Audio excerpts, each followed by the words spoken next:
কিন্তু হযরতে ইউসুফ আলাইহিস সালাম সে তো নবী, সে তো আল্লাহ ভীরু, নাকি বলেন?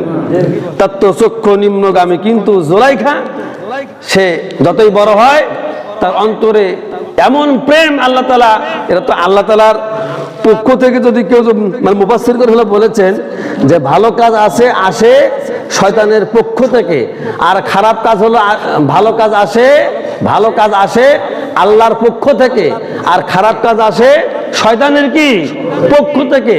শয়তান জুলাইখার দুই কাঁধে হলো বসে গিয়েছে, মাথায় হলো বসে গিয়েছে। আর শয়তান যখন কারো মাথায় এবং দুই ঘাড়ে যখন হলো বসে, ওই লোকটি তখন হালাল হারাম পর কিও কিছুই বোঝে না। কথা বলুন না কেন, ঠিক কি না? তখন সে বলবো কথাটা কখন বাইরে ভালো বলবেন না। কয়েকদিন আগে আমার এক ভাগনা গাইবান্ধায় থাকে, আলেম মানুষ, মাদ্রাসা চালায়। ফোন করে আমাকে বললো, মামা কিয়ামত সামনে। আমি বললাম, বাবা কি হয়েছে? তাই মামা আপনাকে বললে তো মুশকিল, যদি মাহফিলে বলেন। বললাম, বাবা না তুমি বলো না, মাহফিলে বললে কি আমি তোমার কথা বলবো নাকি? আর তোমার কথা বললে আমি আসল কথাটা বলবো নাকি? কয় মামা একটা কথা বলতে চাই। কয় মামা এক ছেলে এসেছে আমার কাছে, যুবক, বয়স এই 17-18 হবে। সে আপন ভাগ্নিকে বিবাহ করতে চায়।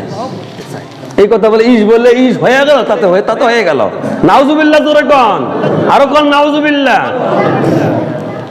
আমি এই কথা শুনে আমার পায়ে আর মাটি নেই। বলে কি? তো বললাম, আব্বু তুমি কি সত্য হলো বলছো? মামা আমি কি আপনাকে মিথ্যা কথা কোনোদিন বলেছি? বলে না, তুমি তো মিথ্যা বলো না, কিন্তু আমি তো স্বপ্ন মনে হয় হলো দেখতেছি। ও এসে বলতেছে, হুজুর, ওই ছেলে বলতেছে, হুজুর এমন কবিরাজের কাছে আমাকে হলো নিয়ে যান যাতে আমার ভাগ্নি প্রেমে হলো পরে আমার কাছে যেন বিবাহ হলে বসে। নাউজুবিল্লাহ জোরে বলুন। কি আজীব তামাশা! বর্তমান যুগ সন্ধিক্ষণ। এই শয়তান যখন ঘাড়ে যখন হলো বসে, তখন এই মানুষগুলো পশুর থেকেও নিকৃষ্ট হয়ে যায়। কথা বলুন, ঠিক কিনা? তাহলে এই পশুর থেকে বাঁচতে হলে, এই পশুর থেকে বাঁচতে হলে মন মানসিকতা ফ্রি হলে করতে হলো চাইলে দৈনিক আল্লাহর কোরআন 10টি করে আয়াত অর্থ সহ পড়ুন। আল্লাহু আকবার, জোরে বলুন। আর যদি বুঝতে এবং পড়তে যদি হলো পারেন, যে কোনো আলেমের সন্নাপন্ন হল, হুজুর এটা কি বুঝে নেবেন, হুজুর ওটা কি হলে বুঝে নেবেন। এইভাবে যদি আগান, আল্লাহর কসম অনেক পাপ থেকে আপনি বাঁচতে পারবেন। আল্লাহ তাআলা তৌফিক ইনায়াত করুন, জোরে বলুন আল্লাহুম্মা আমিন। ওয়া আখিরু দাওয়ানা আলহামদুলিল্লাহ।